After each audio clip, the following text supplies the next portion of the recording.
Hello guys and welcome back to my channel. If you have not seen the first part of my interview with this couple, you're not doing well. Oh, I think you should go and watch it before you come back to watch this one. So in this video they spoke about their wedding, everything that had to do with their wedding, how God showed up for them and all that good thing. If you have not liked this video, like. If you have not subscribed yet to my channel, what are you even doing? Please subscribe. And you know what, let's keep the conversation going on in the comment section below. Thank you. Coming to the wedding, I don't know if you want to talk about towards the wedding. Yeah. Okay. Coming to the wedding, it was another thing entirely. I think it got to a point whereby a month to the wedding, I didn't have beyond what I had in my account, and I told her, let's plan what we'll do with it.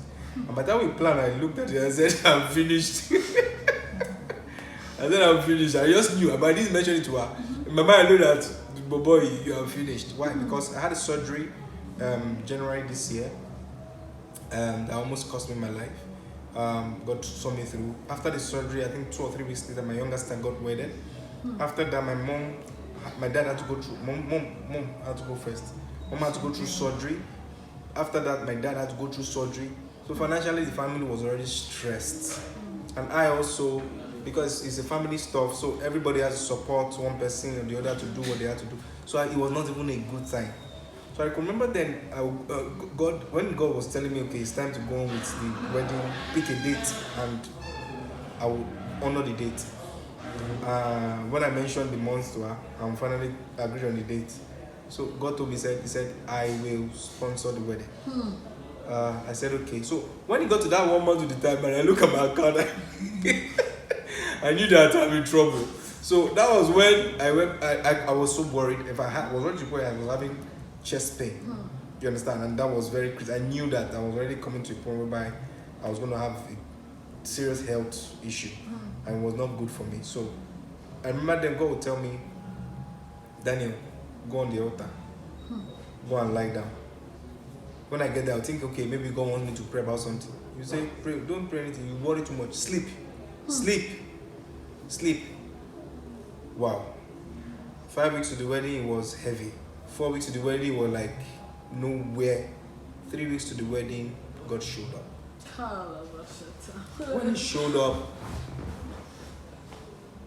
When he showed up, I felt embarrassed. It was too much. The people I even thought, yes, I know they had some challenges. The people where I even thought naturally, okay, because you've grown up with people for a long time, help should come from those places. They had some challenges. I knew everything happening around them, and I'm still praying for them that God will pull them through. I know what they could do because I know who I am to them. You understand? And I know what they can sponsor the whole wedding by themselves. But that period, they were going through some things, and I understood. It came from angles. I'm not someone who has the entitlement mindset that I'm expecting this from this guy. But there's a way you live with people that make you feel like family with them. I know what, if I do that, they told you that when this time comes, don't worry, we're together, we'll work it out together. But God wanted to show a picture of when he says he will sponsor it. I had no expectation from the angle that God came from. You understand? When it happened, the first happened, the second happened. By the time the third happened, I was dumbfounded for 5 days. First 24 hours, I couldn't talk. I got back home that day from work, and I met some people in my compound. Familiar faces, related to my office. What are you doing here? Before I knew it, they furnished my whole house up to tissue paper, furnitures, TV, bed frame. It was crazy. Seeing something like that, I couldn't process it in my head because I was not. My madam knew how my house looked like. She had already said no problem by the time. Oh my love. she knew how the house looked like. You understand? And she already knew that, okay, we'll work this out. We've already started talking. Okay, work this out. Things we plan to work out within 2 years. In 5 days. up to food stuff. This is how I was looking like this. Even the money we spent during the wedding, pay to spray to whatever. I hope you understand what I mean. It was not from our pocket. How it happened, I can't tell.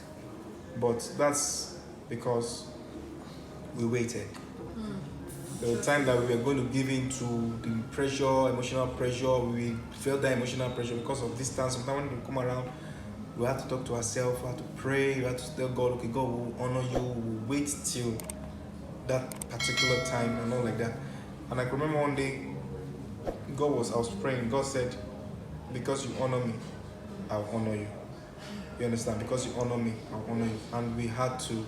It was God that took care of everything. After the wedding, we owe nobody nothing. Nothing. Wow. Today, who? Nothing. Not even 10 minutes. Not even 10 naira. To the glory of God. Okay, thank you so much. Before you go, one last, I'd like both of you to tell our generation something. One thing that you feel like people should hold on to in the quest to get into a relationship, to get into marriage. Just one thing from her and from you. What do you have to say to people? These days I see a lot of young people trying to rush into relationships. Some of them, they know they are not even ready for marriage yet, but they just want to feel that more. Yes, I know of someone that feels like most of my mates are in relationship, then why shouldn't I? So first of all, what is your intention for that relationship you're planning to get into? Do you think you're ready for marriage at that point in time? If no, then I don't think you have any business going into such a relationship. Young people should seek out means and ways of adding value to themselves. Like my husband said earlier, that you should be Mr. Right or Miss Right before trying to look for vice versa. So try to work on yourself. If you're in school, then focus on giving your best to your education.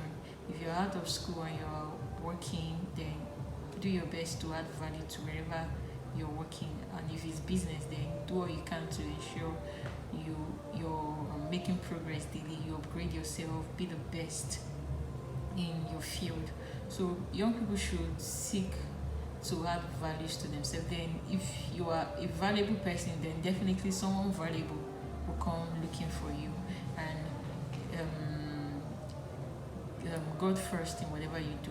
Ensure that from that point where that guy or that lady begins to get close to you, it's not only a lady that should go to God and be asking God, this guy is also too. Whenever you see that, okay, someone is beginning to be so close and you're beginning to have interest in the person is showing interest to you, then take it to God in the place of prayer. That was exactly what I did. Like I said it earlier, before my husband even asked me out, I had already started talking to God that God, this person is beginning to be close, and I was also beginning to like him too. But I didn't want to involve myself in something that was going to cause me tears at the end of the day. Like if it's not the will of God, then I don't even want this. I don't even want the friendship to even go deep if it's not God's way. So whenever you're beginning to have interest in someone, begin to tell it to God in the place of prayer. Know the mind of God, because I see a lot of young people that they take God out of their relationship. Then when things begin to go wrong, that is when they begin to invite God and God. But when you make God the center of that relationship from the beginning, then He will see you through. And that is my testimony today. From the beginning, God held my hands. I'm talking from my own point of view now. He held my hands, He saw me through. There were times when I had concerns over certain matters. My husband remembered there are times I would tell him, I want to turn off my phone, I want to put my phone on flight, though he never liked that. But there were times I had to go back to God. Even after I said yes to Him, there were times I had to go back to God again just to, reaffirm. So I constantly went back to God. God, what is in this for me? Should I go on? Should I stay? Should I go? And God kept assuring my heart one of the things God told me was that it was one that orchestrated this relationship. I had lived almost all my life in River State, but something happened and I had to relocate to Ekiti State. I never wanted to, but I just had this nudge in my spirit that I should just, it was when I was making that move. A lot of people felt there's no way I would survive it because I've never lived. Prior to that time, I've never lived in Ekiti State before. A lot of people felt after some months this girl will run back, but I just stayed because God kept telling me there was something in all of this. And even when I was coming to Ekiti, I knew I was not going to stay so long in Ekiti State. And today I can boldly say it was the reason why God brought me to Ekiti State. So yes, it was the reason. So God assured my heart that this relationship, I'm the one that orchestrated it. I brought the both of you together. So God was the center of it all, and He kept leading us. He kept leading me. There were times that some things would happen and I'll just feel bad. There were times I didn't even have to pray. I'll just when you're kind of meditating on something, maybe it does something and I'm just like, how would this guy do this thing? And before I knew what, just within a space of sometimes hours, sometimes days, I would just see that thing being corrected. He will either say something or do something that will just give me that assurance that okay, everything is fine. So once God is the one leading you, then you don't have a problem. So young people should always seek to make God the center of it all. Thank you. Mr. Daniel, you have to say to us. Anyway, people say it's good to get married early. Yes, it is good. But grow up before you get married. The reason why we're having problem with most children today, a lot of young children that get into Yahoo, ritualism and all like that, because the people who ended up being their parents, giving birth to them, were not mature to understand the rudiment of what it takes to be married, talk less of raising children. It's important that you grow up. Allow your children, parents, allow your children to grow up. Don't force them and say, hey, you're already becoming 23, so therefore, can you come to become? Is it good to get married early? Yes, but check, is your child matured enough? Can this child, what is happening, and the things happening in the house, when there are quarrels, issues, misunderstanding, how does this child handle it? Does this child take initiative when we are out of the house and without saying anything to the child? He's able to calculate and say, okay, mommy and dad, by the time they come, okay, before these people come back, let me do this, let me do that. Can the person always ensure that the house is in order while you're not around and take responsibility for every action that happens? That's how you find out that a child is matured. I met a lady some years ago. It's easy to feel like, get married. When you're hearing from a distance, it's sweet.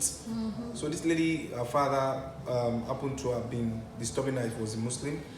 And she actually had become a Christian, but she was still living in her father's house. So the father was really on her case.